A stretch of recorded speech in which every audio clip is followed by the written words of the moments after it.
Hello viewers, आज के video में हम देख रहे हैं कृतिका कक्षा 10वीं की और इसके सबसे महत्वपूर्ण एक वाक्य वाले प्रश्नोत्तर हम देख रहे हैं जो कि आपकी अर्धवार्षिक और वार्षिक परीक्षा के लिए बहुत ही महत्वपूर्ण है। और ये आपकी रेमेडियल बुक के पेज नंबर 109, 110, 111 और 112 पर है। तो शुरू करते हैं। प्रश्न है, हिंदी का स्मरण शिल्प में लिखा गया पहला उपन्यास कौन सा माना जाता है? हिंदी का स्मरण शिल्प में लिखा गया पहला उपन्यास कौन सा माना जाता है? तो इसका उत्तर है देहाती दुनिया।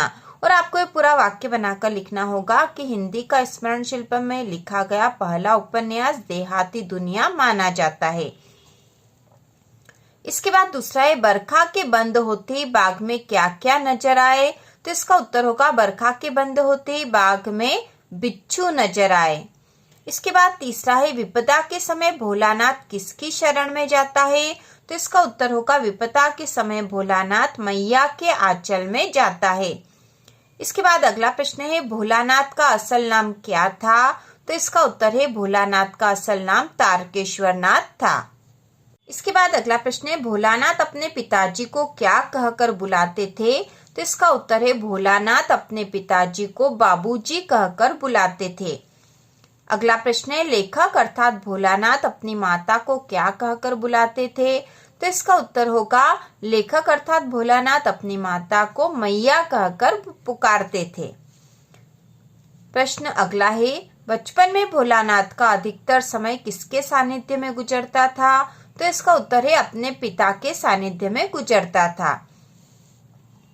इसके बाद अगला प्रश्न है, लेखक के पिता किसके भक्त थे? तो इसका उत्तर होगा लेखक के पिता शिव के भक्त थे। अगला है, भोलानाथ और उनके हमउम्र चबूतरे के कोने को क्या बना देते थे? तो इसका उत्तर है भोलानाथ और उनके हमउम्र चबूतरे के कोने को नाटक घर बना देते थे। ठीक है, नाटक घर। अगला प्रश्न है, भोलानाथ के बाबूजी की नहाने वाली चौकी किस काम आती थी? तो इसका उत्तर है भोलानाथ के बाबूजी की नहाने वाली चौकी रंगमंच बनाने के काम आती थी। इसके बाद हम देखेंगे, भोलानाथ और उनके साथी अपने घरौंदे के किवाड़ दरवाजे किस चीज के बनाते थे? तो इसका उत्तर है भोलानाथ और उनके साथी अपने घरौंदे के किवाड़ दिया सलाई की डिबिया से बनाते थे। दिया सलाई की डिबिया से। इसके बाद अगला प्रश्न है, भोलानाथ और उनके साथी टूटी चूहेदानी से क्या बनाते थे? तो इसका उत्तर है भोलानाथ और उनके साथी टूटी चूहेदानी से पालकी बनाते थे। अगला है, अमोला किसे कहते हैं? तो इसका उत्तर है आम के उगते पौधे को। अमोला आम के उगते पौधे को कहते हैं। इसके बाद अगला है, गुरुजी ने क्या आदेश दिया? तो इसका उत्तर है गुरुजी ने सभी बच्चों को स्कूल में पकड़कर लाने का आदेश दिया।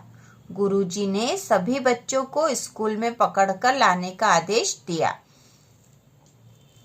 इसके बाद है, मकई के खेत में किनका झुंड चर रहा था? ठीक है, मकई के खेत में किसका झुंड चर रहा था? तो इसका उत्तर है चिड़ियों का। इसके बाद है, भोलानाथ की मित्र मंडली ने क्या करने की कोशिश की? तो भोलानाथ की मित्र मंडली ने चिड़ियों को पकड़ने की कोशिश की। इसके बाद 17 नंबर पे है, माता का आंचल कहानी के अनुसार बच्चों ने चूहे के बिल में क्या डाला? तो इसका उत्तर है बच्चों ने चूहे के बिल में पानी डाला। इसके बाद अगला प्रश्न हम देखेंगे, भोलानाथ डर के मारे भागकर किसकी गोद में जाकर छुप गए? तो इसका उत्तर होगा भोलानाथ डर के मारे भागकर माँ की गोद में जाकर छुप गए। इसके बाद अगला 19 नंबर पे है, निम्नलिखित शब्दों का अर्थ लिखिए। तो यह शब्द दे रखे आबरवा और अमनिया। तो ये आबरवा का अर्थ है बहुत बारीक मलमल, बहुत बारीक मलमल। और अमनिया का अर्थ है साफ या साफ करना। इसके बाद है, साना साना हाथ जोड़ी की लेखिका कौन है? साना साना हाथ जोड़ी की लेखिका कौन है? तो इसका उत्तर है साना साना हाथ जोड़ी की लेखिका है मधु कांकरिया। इसके बाद है, साना साना हाथ जोड़ी क्या है? तो इसका उत्तर होगा साना साना हाथ जोड़ी यात्रा वृत्तांत है। अगला प्रश्न है, साना साना हाथ जोड़ी में लेखिका ने कहाँ की यात्रा का वर्णन किया है? तो साना साना हाथ जोड़ी में लेखिका ने सिक्किम की यात्रा का वर्णन किया है। अगला प्रश्न है, साना साना हाथ जोड़ी यात्रा वृत्तांत की शुरुआत लेखिका के कहाँ पहुंचने के साथ शुरू होती है? तो इसका उत्तर है गैंगटोक शहर। गैंगटोक शहर पहुंची थी लेखिका, वहां से शुरुआत होती है। और ये सारे जो वैकल्पिक प्रश्न है कृतिका के, तो ये जो एक वाक्य वाले उत्तर है, इसके पहले हमने वैकल्पिक प्रश्न भी कर लिए हैं। और एक वाक्य वाले जो प्रश्नों के उत्तर है बहुत ही महत्वपूर्ण है, इससे आपके वैकल्पिक प्रश्नों की भी तैयारी हो जाएगी और एक वाक्य वाले प्रश्नों की भी। इसके बाद है, लेखिका ने गैंगटोक शहर को क्या कहकर सम्मानित किया? तो इसका उत्तर है, लेखिका ने गैंगटोक शहर को मेहनतकश बादशाहों का शहर कहकर संबोधित किया। ठीक है, सम्मानित किया। मेहनतकश बादशाहों का शहर कहकर सम्मानित किया। इसके बाद है, साना साना हाथ जोड़ी ये प्रार्थना लेखिका को किसने सिखाई थी? तो इसका उत्तर है, साना साना हाथ जोड़ी ये प्रार्थना लेखिका को एक नेपाली युवती ने सिखाई थी। अगला है, गाइड फिल्म की शूटिंग कहाँ हुई थी? तो इसका उत्तर है, गाइड फिल्म की शूटिंग वी लॉन्ग स्टॉक में हुई थी। वी लॉन्ग स्टॉक नाम का जो एक स्थान है वहां पर हुई थी। इसके बाद है, लेखिका ने युमथांग जाते वक्त रास्ते में कौन सी नदी देखी? तो इसका उत्तर है, लेखिका ने युमथांग जाते वक्त रास्ते में तिस्ता नदी देखी। अगला है, मजदूर महिलाओं की पीठ में बंधी बड़ी सी टोकरियों में क्या रखा था? तो इसका उत्तर है, मजदूर महिलाओं की पीठ में बंधी बड़ी सी टोकरी में उनके बच्चे रखे थे। अगला है, कटाव किस नाम से प्रसिद्ध है? तो इसका उत्तर है, कटाव भारत का स्विट्जरलैंड नाम से प्रसिद्ध है। कटाव भारत का स्विट्जरलैंड नाम से प्रसिद्ध है। अगला है, कटाव में बर्फ से ढके पहाड़ कैसे चमक रहे थे? तो इसका उत्तर है, कटाव में बर्फ से ढके पहाड़ चांदी की तरह चमक रहे थे। बाद अगला प्रश्न है 32 नंबर पे, कटाव किस लिए प्रसिद्ध था? तो इसका उत्तर है, कटाव प्राकृतिक सौंदर्य के लिए प्रसिद्ध था। इसके बाद है, कुटिया में घूमता चक्र क्या है? तो इसका उत्तर है, कुटिया में घूमता चक्र धर्म चक्र है। अगला है, लायुंग से कटाव का सफर कितने घंटे का था? तो इसका उत्तर है, लायुंग से कटाव का सफर 2 घंटे का था। अगला प्रश्न है, कटाव लायुंग से कितने फीट की ऊंचाई पर स्थित है? तो इसका उत्तर है, कटाव लायुंग से 500 फीट की ऊंचाई पर स्थित है। अगला प्रश्न है, लेखिका ने फौजी से क्या कहकर विदा ली? तो इसका उत्तर है, लेखिका ने फौजी से फेरी भेटुला यानी फिर मिलेंगे कहकर विदा ली। ठीक है, फेरी भेटुला जिस शब्द का अर्थ है फिर मिलेंगे, यह कर लेखिका ने विदा ली थी।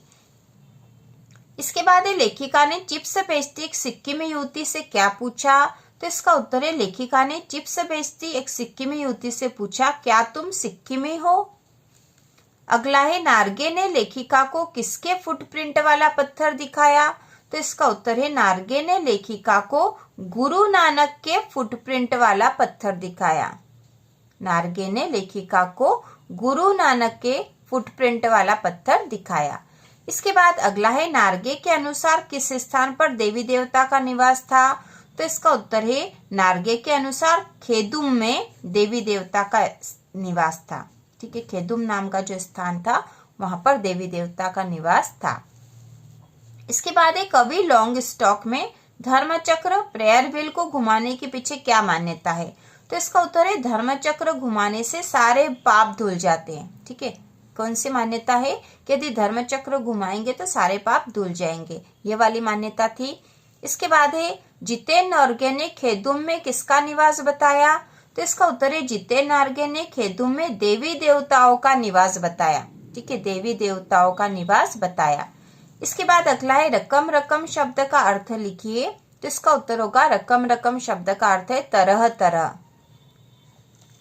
अगला प्रश्न है, डोको क्या है? ठीक है, यहाँ डोको आएगा। डोको क्या है? तो इसका उत्तर है, डोको बड़ी टोकरी है। ठीक है, बड़ी टोकरी को डोको कहते हैं।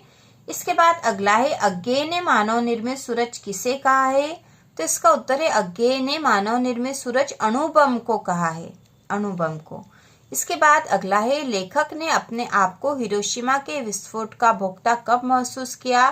तो इसका उत्तर है, जब अणु विस्फोट उसके अनुभूति प्रत्यक्ष में आ गया। ठीक है, जब अणु विस्फोट उनके, यहाँ पे उनके आएगा, जब अणु विस्फोट उनके अनुभूति प्रत्यक्ष में आ गया तब उन्होंने हिरोशिमा के विस्फोट का भोगता महसूस किया था अपने आप को।